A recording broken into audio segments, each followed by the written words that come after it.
The lights were bright, the audience buzzing, and two Hollywood legends sat side by side on live TV, smiling, joking, pretending everything was fine. But behind Denzel Washington's calm eyes was a storm decades in the making.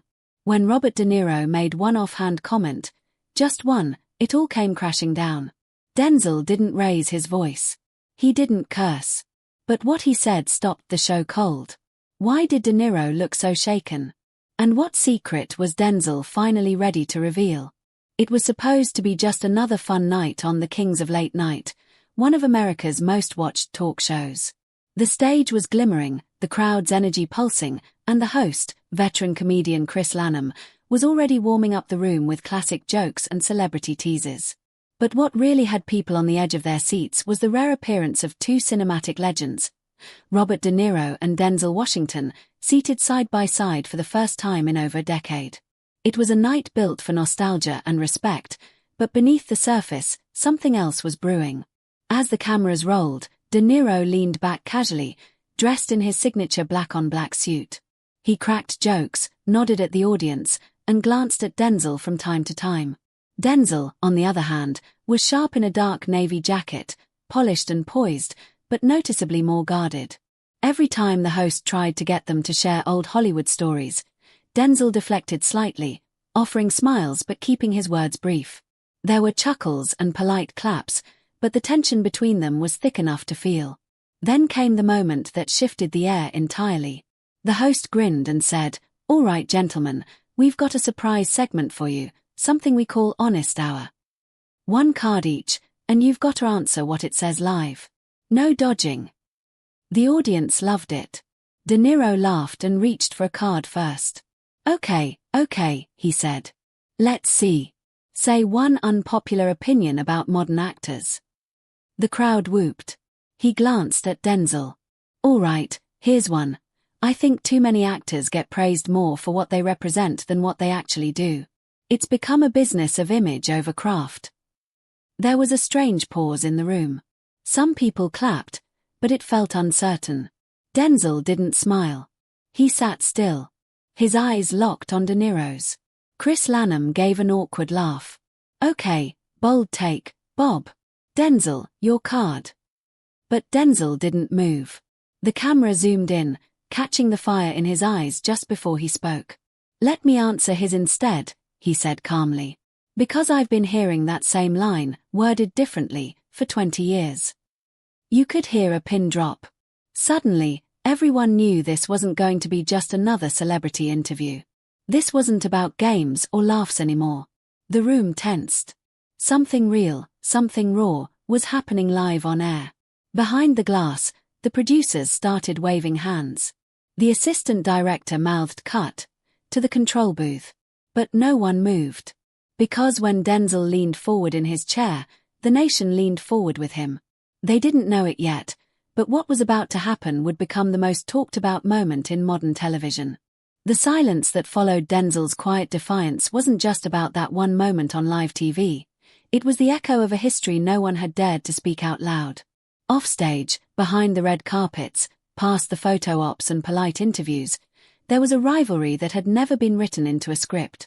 Years ago, when Denzel Washington was on the rise in the late 80s, winning respect and headlines for his intense performances in Cry Freedom and Glory, insiders whispered that one actor felt especially challenged by the sudden spotlight Denzel was earning, Robert De Niro.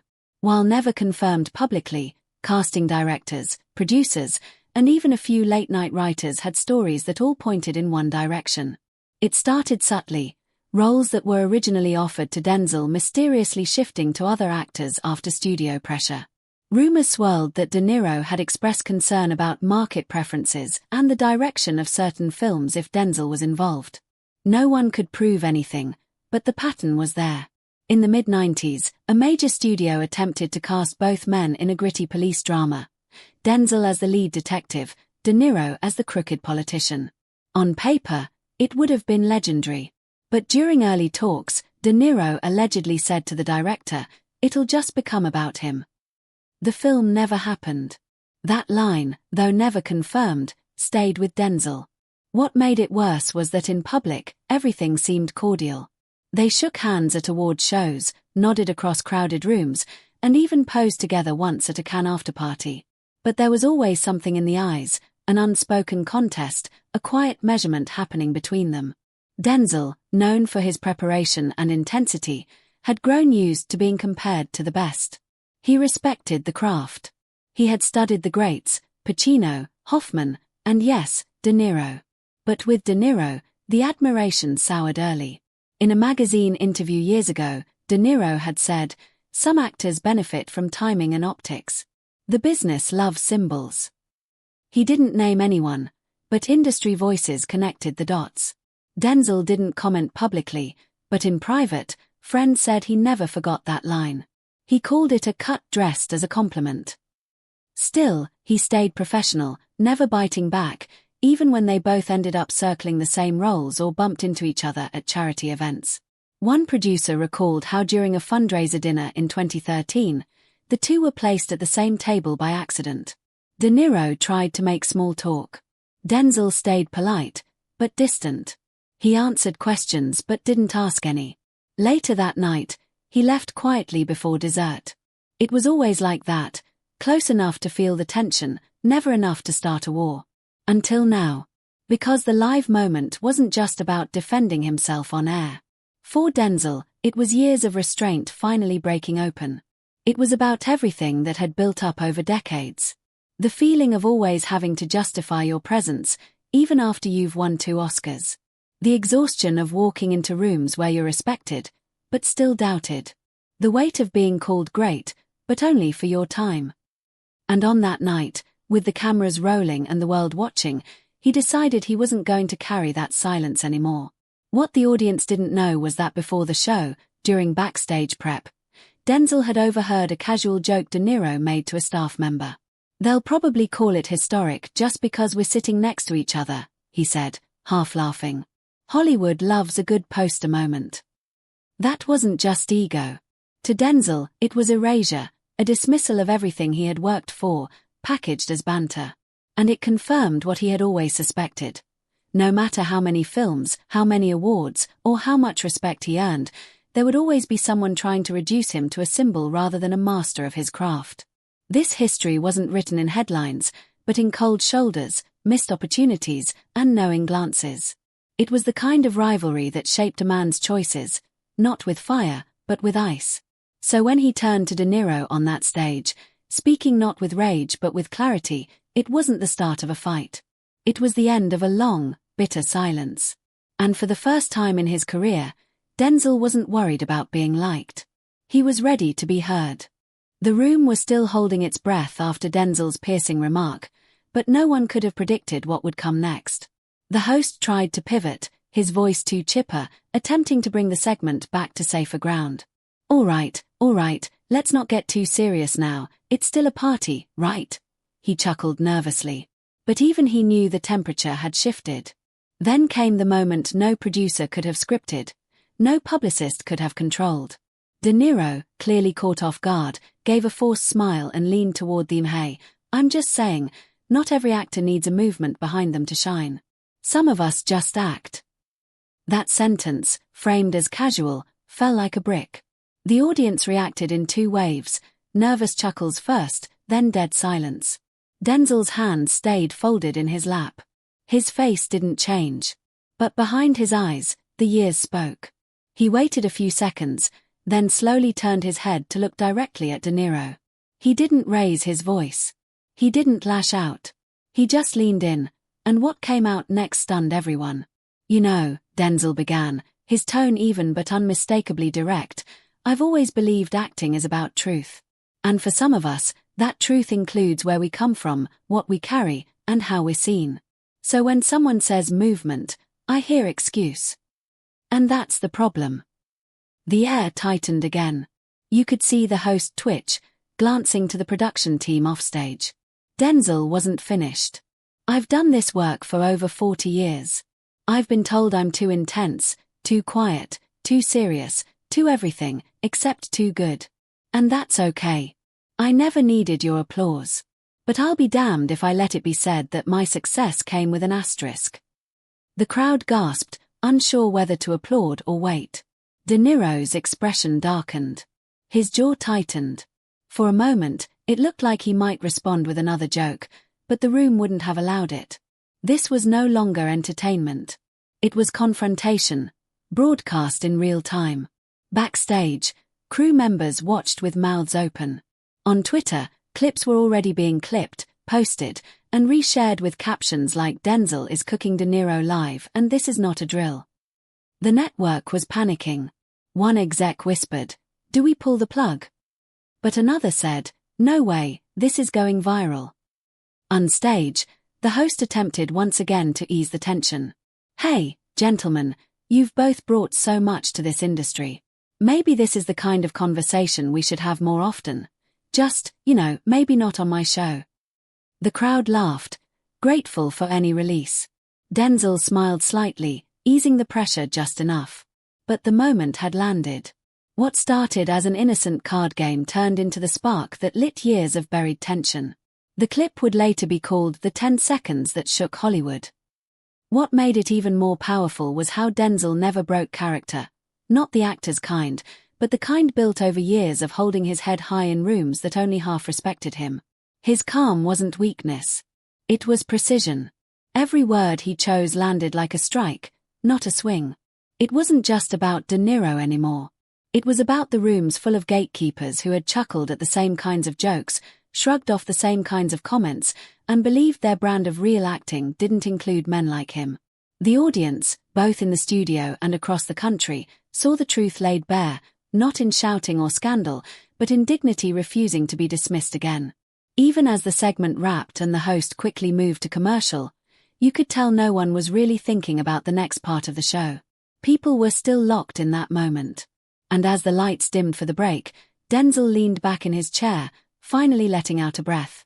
He knew what he had done. He knew what it meant. And for the first time in years, he looked like a man who had nothing left to prove. The cameras were rolling, the lights still hot, but everything felt frozen. After the awkward attempt to go to commercial failed, the control room made a bold decision: let it play out. No cue cards, no scripts, just two legends facing each other, and one of them no longer willing to play nice. Denzel sat forward again, not rushed, not angry, just ready. His words were measured, but every one of them was sharp. He said into the mic, eyes on De Niro, "I remember the first time I was invited to one of these award show parties, way back. You were there. And someone introduced me to you, said, 'This is the next big thing.' You smiled, nodded. Then you turned and said, 'He'll fade out once the hype dies down.'" The audience let out a collective breath, not gasping, not cheering, just stunned. De Niro blinked. He didn't deny it. He didn't speak at all. Denzel continued, his voice calm and clear. "I've waited a long time to say that. Not because I wanted revenge, but because people need to know that being silent for too long lets people write your story for you. I've watched you get called a genius for roles where you whispered a few lines and stared into space. Meanwhile, I've poured my heart into characters that were never meant to be heroes, never meant to be complex, and had to fight for them to be seen as anything more than stereotypes." The studio was dead quiet. Not a cough, not a whisper, not a single clap. Even the cameramen were frozen. Denzel leaned back for a second, then looked toward the crowd. "I'm not here to tear down a man's legacy. You've earned your place, Bob. But I've earned mine, too. And I won't sit here and be told that what I represent is somehow less than what you do. If I'm a symbol, then let me be one you can't ignore." The weight of those words didn't need music or slow-motion shots. They landed because they were real. The kind of real that made executives shift in their seats, the kind of real that made actors watching from home nod slowly, knowingly. The host tried again, a weak smile on his face. "I think we're all learning something tonight." Denzel turned toward him, and for the first time, his voice rose, not in volume, but in impact. "No, you're not. You're just hearing it out loud. This has been whispered about for years, but nobody wanted to risk saying it on a stage like this." Then he looked back at De Niro. "I'm not asking for an apology. I'm not asking for anything. But if you're going to sit beside me and talk about craft, don't pretend like you've had to climb the same hills. We're both at the top now, but we didn't take the same road to get here. Somewhere backstage, a phone rang non-stop as PR team scrambled to draft statements. But out in the studio, the moment stretched into something unforgettable. De Niro, his jaw clenched, finally moved. He looked over, his voice barely above a whisper. "You done?" Denzel didn't flinch. "I've been done," he said. "I just waited for the world to catch up."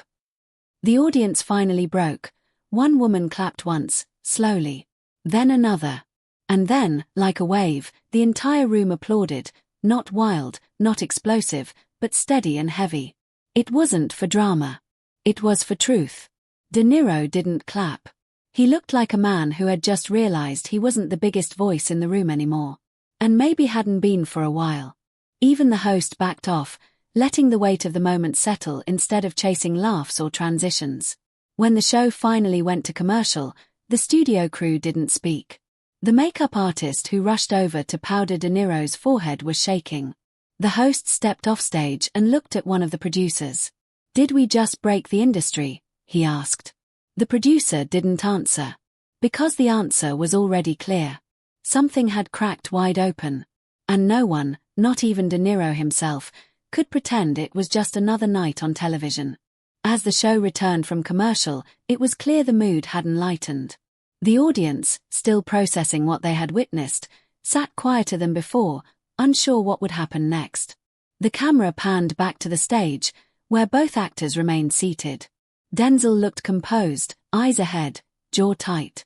De Niro, on the other hand, sat still but not calm, his fingers tapping the arm of his chair, his lips pressed so tightly together they had lost their color.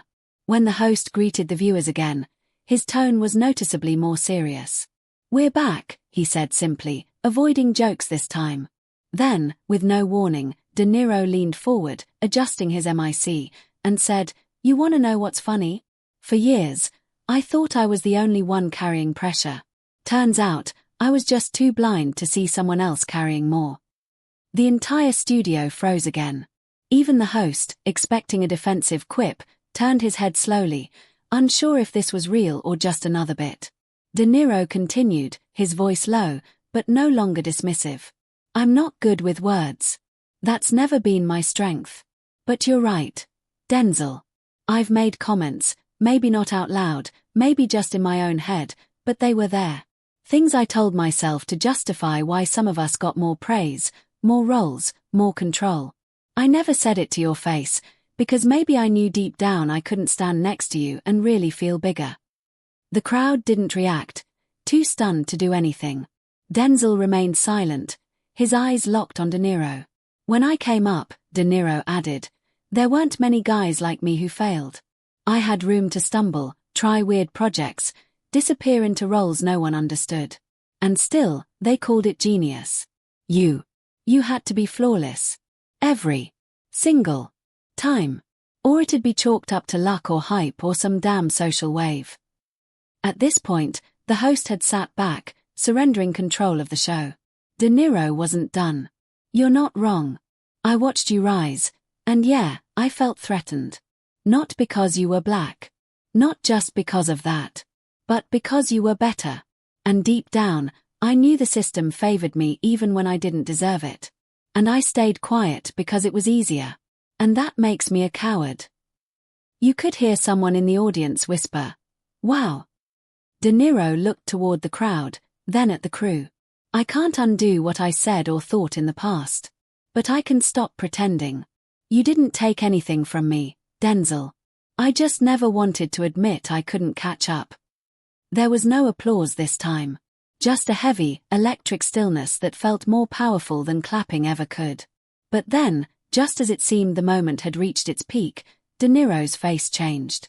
The vulnerability twisted into frustration, then something darker. "But don't act like you've been the only one carrying a burden," he snapped suddenly.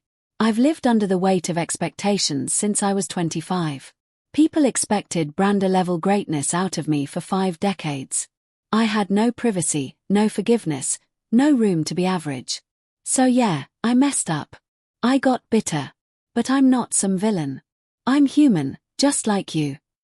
The words came fast, louder, rougher. Some in the crowd shifted in their seats. The emotional shift felt jarring, as if De Niro's moment of honesty had suddenly cracked under the weight of old pride. "You want truth," he barked, pointing now, not at Denzel, but toward the invisible crowd of Hollywood executives and media. "Half the people who praised me hated me behind closed doors. They used me when it was convenient. Just like they'll use this moment, clip it up, sell it as drama, and move on." The outburst stunned everyone. The mask had fully dropped. De Niro wasn't reading lines anymore. He was bleeding frustration, confusion, and ego all at once. "I never hated you," he said more quietly. "But I hated what you represented. That I wasn't untouchable anymore." And with that, he stood up. Not dramatically, not storming off, just stood, like a man who had said more than he planned. The host looked like he was about to speak, but nothing came out. The stage felt like it had tilted. De Niro looked down at Denzel one last time and muttered, "Do what you want with that," then slowly walked offstage. Denzel didn't move. He sat in the same position, calm and still. The host leaned toward him and whispered, "Do you want to say anything?" Denzel simply shook his head. And then, for the first time all night, smiled. Not a smug smile, not a victorious one, just a small, knowing smile. Because the moment had finally arrived. And the truth, loud and ugly and long overdue, had finally been spoken. The clip went viral before the studio lights even cooled down. By the time the show ended and the credits rolled, Twitter was on fire. TikTok edits of the confrontation flooded timelines with dramatic music, bold captions, and millions of views. Headlines blared phrases like "Denzel destroys De Niro live" and "Hollywood has a new turning point." News outlets scrambled to get statements, commentators debated whether De Niro's confession was brave or desperate, and public figures from all industries weighed in on what had just unfolded in front of the world. Some called Denzel's words long overdue. Others said De Niro's raw confession made him more human. But nobody could ignore that something real had happened, unscripted, unfiltered, and undeniable. For once, Hollywood's polish had cracked wide open, and the world didn't want it to be cleaned up. The studio released a carefully worded statement within the hour, praising both men for their unflinching honesty and calling the episode a rare and powerful moment in television history. But that didn't stop the flood. Within 24 hours, dozens of actors came forward, some quietly, some publicly, to share their own experiences. Black actors, Latino actors, Asian actors, all echoing the same sentiment. They had often been held to a different standard, judged more for their image than their craft, and forced to walk a tighter rope than their white peers. Denzel's name trended for 2 straight days. De Niro's too, but for different reasons. His fan base was split, some defended him, others were disappointed. Still, there was one thing everyone agreed on: the conversation had changed. But while the world was reacting, Denzel stayed quiet. He didn't release a statement. He didn't tweet. He didn't show up on any follow-up interviews. He let the moment breathe. Let people sit with what had been said. Meanwhile, De Niro's team scrambled. His manager was flooded with interview requests, crisis PR teams were consulted, and internal meetings were held to discuss reputation repair. But De Niro himself didn't want to hide. 3 days after the broadcast, he appeared at a small film festival in upstate New York to present an award. He wore a simple black suit, walked slowly to the mic, and looked out over the modest crowd. "What happened on that stage," he said, "wasn't planned. Wasn't easy. But it was real. And maybe we all needed it." It wasn't a perfect apology, but it wasn't an excuse either. He didn't cry. He didn't plead. He just spoke plainly. Some clapped. Others just listened. But no one booed. Maybe that meant something. Then, just when the buzz was beginning to settle, a leaked email changed everything. A journalist posted screenshots of a private message sent from Denzel to De Niro's assistant a year before the show. In the email, Denzel had written a thoughtful note after they were both nominated for awards that year. It read, "We've both come far, and I hope one day we can sit down and have a real conversation. Not for press, not for cameras, just for understanding.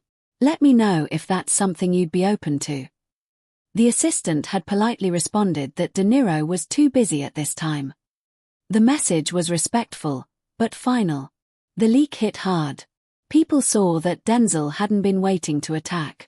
He had reached out, tried to bury the tension privately, been ignored. The public's opinion shifted again, this time even more in his favor.